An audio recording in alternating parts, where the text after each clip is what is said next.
Everybody, and welcome to Robin's house. Today we're working on the Let's Party card making workshop, and one of the optional techniques in here is using your journaling pen to create I don't know if it's a shadow or a texture or just some depth to the words, and I liked it, so I just wanted to quickly show you how to do it.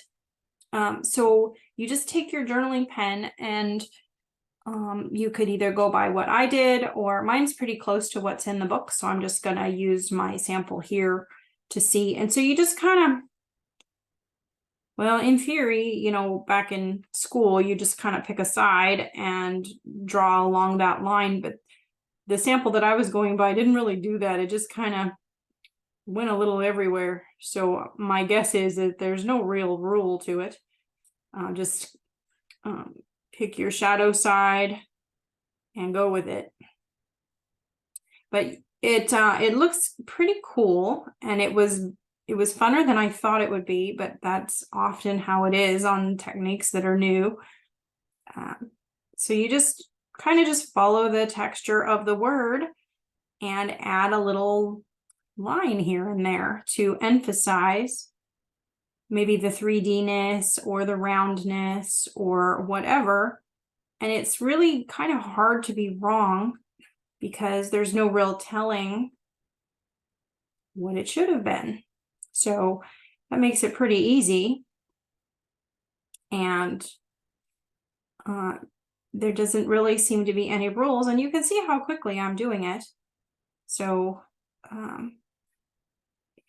even if you should happen to make a mistake or you don't like how it turns out, let's make a new one.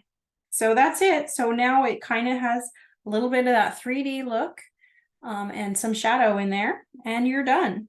So one of the other things that we did on this is card number 4. I just wanted to remind you real quickly about stitch lines. It's a little easier to do the stitch lines before you get your project glued on, number one, because you can redo it, but also you're